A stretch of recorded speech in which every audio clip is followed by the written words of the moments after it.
myself Padmi Chaudhary. In our previous class, we have discussed about controlling, its meaning, features and importance of controlling. Today we will discuss steps in the process of control.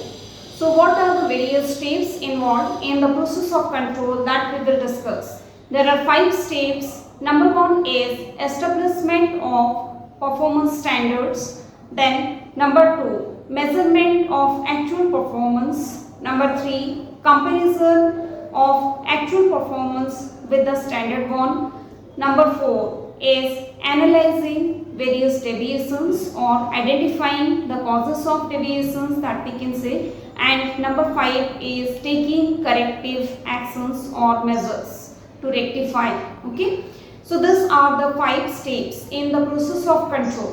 So first point, that is establishment of performance standard. So performance standard जो establish किया जाता है, what is standard? First of all, we will look at that.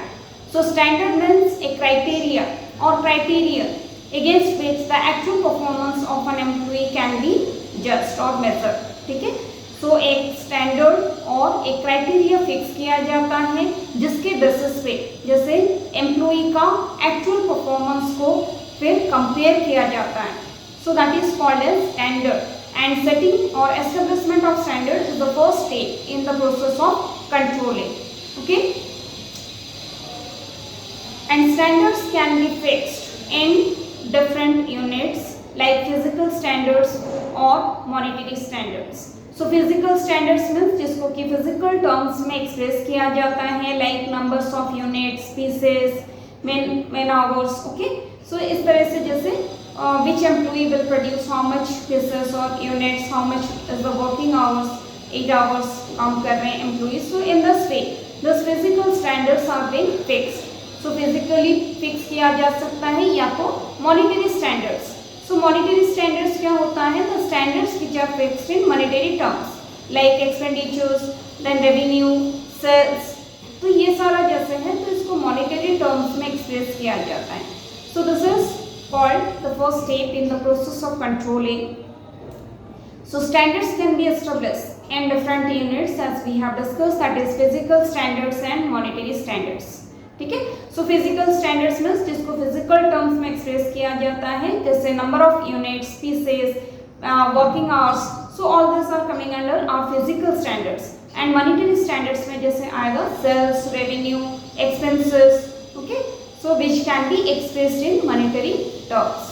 Next step in the process of control is measurement of actual performance.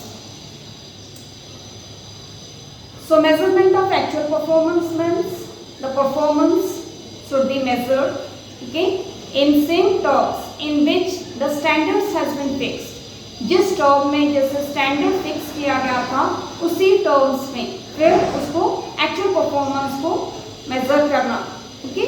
So measurement of actual performance is that which is the second steps which facilitates comparison. Okay. अगर हम लोग जो units में या तो जिस same terms में होना चाहिए जैसे measurement should be in same terms. So same terms means क्या है? जैसे कि हम लोग अगर टर्म्स में जैसे सेट किए हैं स्टैंडर्ड को तो जब एक्चुअल परफॉर्मेंस को हम लोग मेजर करें तो उसको भी जैसे टर्म्स में ही हम लोग फिर एक्सप्रेस करें. If we have fix the standard in monetary value जैसे रुपीज़ में सेल्स टारगेट का हम लोग रुपीज़ में 5 lakhs का सेल्स टारगेट सपोज हम लोग फिक्स किए हैं. Then while calculating the actual performance तो उसको भी जैसे मॉनेटरी टर्म्स में या तो रुपीज़ में हम लोगों को एक्सप्रेस करना है. So in this way it facilitates comparison. So यहाँ पे कंपैरिजन हम लोग प्रॉपर्ली कर पाएंगे अगर दोनों यूनिट सेम रहेगा. ठीक है. We can not compare rupees with units, है कि नहीं. सो अगर स्टैंडर्ड हम लोग यूनिट्स में जैसे नंबर ऑफ यूनिट्स में फिक्स किए हैं एंड एक्चुअल परफॉर्मेंस रुपीज़ में आ रहा है तो दोनों का कंपैरिजन पॉसिबल नहीं है. इसीलिए दोनों के लिए स्टैंडर्ड जो यूनिट में हम लोग सेट कर रहे हैं उसी यूनिट में जैसे हम लोग का एक्चुअल परफॉर्मेंस भी आना चाहिए so that we can make a comparison between that. Okay, so this is the second step in the process of control, measurement of actual performance, right children. Next we will look at the third step in the process of controlling, and third step is comparison of actual performance with the standard work. First step में हम लोग क्या किए, standard fix किए. Second step में then measurement कर लिए, what is the actual performance कितना आया है हर एक इंडिविजुअल एम्प्लॉई का जैसे. फिर अभी थर्ड स्टेप में हम लोग कंपैरिजन कर रहे हैं, comparison of actual performance with the standard one. Okay, जो हम लोगों ने स्टैंडर्ड सेट किया था, जो प्लान टारगेट दिया गया था हर एक एम्प्लॉई को, how much each employee can able to achieve to that target. ठीक है, सो टारगेट कितने एम्प्लॉइज अचीव कर पाए हैं, जैसे ये स्टेप में थर्ड स्टेप में उसको कंपेयर किया जाता है.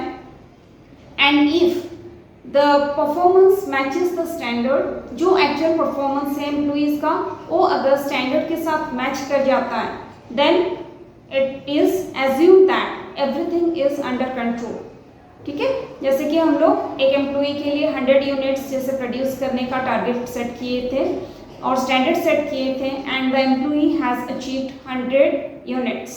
ठीक है, तो वो 100 यूनिट्स प्रोड्यूस भी कर पाया है, मीन्स जो स्टैंडर्ड सेट किया गया था उसके अकॉर्डिंग उसका एक्चुअल परफॉर्मेंस भी सेम आ गया है, means the situation is under control. Okay, वहाँ पे और कंट्रोल का रिक्वायरमेंट नहीं है जैसे. But when the performance is not up to the standard, अगर स्टैंडर्ड के हिसाब से नहीं आ रहा है, up to standard up to mark नहीं आ रहा है, then it becomes necessary to extend the control. ठीक है, तो यहाँ पे कंट्रोल का रिक्वायरमेंट है. We have to find out what are the deviations, what are the differences, कितना डिफरेंस आया है, क्यों आया है, and what are the corrective measures can be taken to rectify that. ठीक है, तो उसको इम्प्रूव करने के लिए जैसे suppose in our previous example जैसे हम लोग 100 यूनिट्स का जैसे टारगेट दिए थे, जो एम्प्लॉई 100 यूनिट्स अचीव कर लिए हैं एज पर द स्टैंडर्ड, वहाँ पे तो कंट्रोल का रिक्वायरमेंट नहीं है. एंड अगर कोई दूसरा एम्प्लॉई जैसे 80 यूनिट्स प्रोड्यूस कर पाए हैं, थर्ड एम्प्लॉई 90 यूनिट्स प्रोड्यूस कर पाए हैं, so in that case we need to control. ठीक है, तो हम लोगों को वहाँ पे चेक करना होगा, जैसे कंपनी को चेक करना होगा why the performance is below the standard, standard से नीचे क्यों आया. ओके, कितना डिफरेंस आया है एंड क्यों आया difference, and how it can be corrected और रेक्टिफाइड.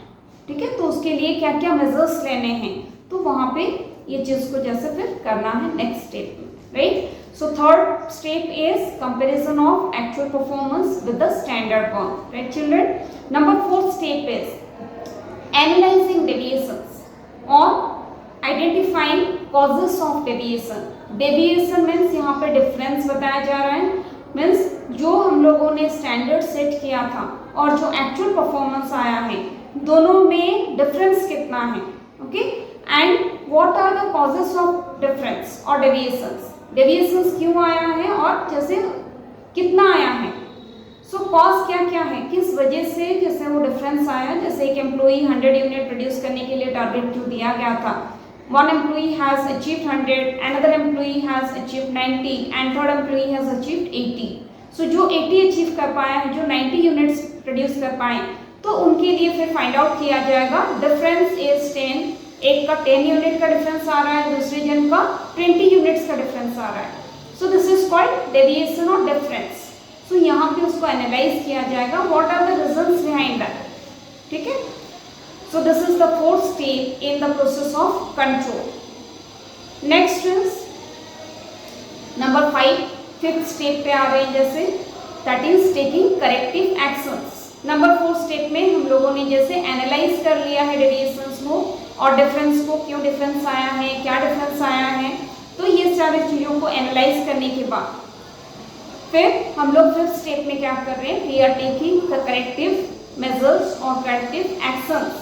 यहाँ पे करेक्ट किया जाता है और जो डेविएशंस आए हैं वो डेविएशंस क्यों आए हैं और उसको कैसे रेक्टिफाई किया जा सकता है, कैसे अप टू स्टैंडर्ड किया जा सकता है, उस चीज़ों को जैसे देखा जाता है. So controlling is not confined to detecting errors. ये भी याद रखना है, जैसे कंट्रोलिंग का मीनिंग नहीं है to find out the errors और to detect the errors and defects in performance. किसमें क्या, किसकी परफॉर्मेंस में क्या डिफेक्ट है, तो ये सारी चीज़ों को हम लोगों को फाइंड आउट नहीं करना है और we are not the error finders. ठीक है, फॉल्ट फाइंडर्स, वहाँ पे हम लोगों को फॉल्ट ना ही देखना है, ना ही एरर्स देखने हैं, ना ही डिफेक्ट्स देखने हैं. We have to find the reason behind that. ठीक है, सो मैनेजमेंट यहाँ पे क्या करेगा, रीजन सर्च करेगा, एनालाइज करेगा कि क्यों एम्प्लॉई, अगर कोई एम्प्लॉई अचीव नहीं कर पाया है उसके पीछे रीजन क्या है, एंड उस रीजन को हटाने का फिर जैसे कोशिश करेंगे. ठीक है, so that the employee can able to achieve the established standard. So the process of control is incomplete until remedial actions are taken to prevent the deviations in future. ठीक है, जो भी डिफरेंस आया है, जो भी डेविएशंस आए हैं, तो उसे जैसे हटाने के लिए अगर रिमेडियल एक्शंस नहीं लिया जा रहा है, then the process of control is called as incomplete. यहाँ पे कंट्रोलिंग को हम लोग कंप्लीट नहीं बोल सकते unless and until the measures has been taken to correct the deviations or differences. ठीक है, so this is all about your steps in the process of control. Okay, so deviations भी कैसे आ सकते हैं, deviations और difference जो आ रहा है may be due to fault machineries. ठीक है, मशीनरीज का ब्रेकडाउन हो जाना, मशीनरीज का खराब हो जाना, पावर ब्रेकडाउन हो जाना. ठीक है, पावर फेल्यूर जैसे बोल सकते हैं, पावर कट बार बार हो रहा था तो उसकी वजह से शायद एम्प्लॉय बना नहीं पाया, रिड्यूस नहीं कर पाया, लैक ऑफ ट्रेनिंग हो सकता है, lack of delegation of authority हो सकता है. So this are the various causes behind which we have to search this causes. So management जैसे यहाँ पे फाइंड करेगा what are the various causes. तो कॉजेस में ये सारा हो सकता है, उसके पास प्रॉपर ट्रेनिंग नहीं है एम्प्लॉई के पास, उसको पता नहीं है मेथड्स कैसे क्या करना है, जैसे या तो मशीनरीज का ब्रेकडाउन हो जाना, या तो फिर पावर कट हो जाना, प्रॉपर अथॉरिटी का ना होना उसके पास. So this may be the various reasons for which he is unable to achieve the standard performance. ठीक है, सो उसको फाइंड आउट करके फिर उसके लिए करेक्टिव एक्शंस लेना है so that the employee can able to achieve the target next time. Okay, so this is all about children, the steps in the process of controlling. Thank you.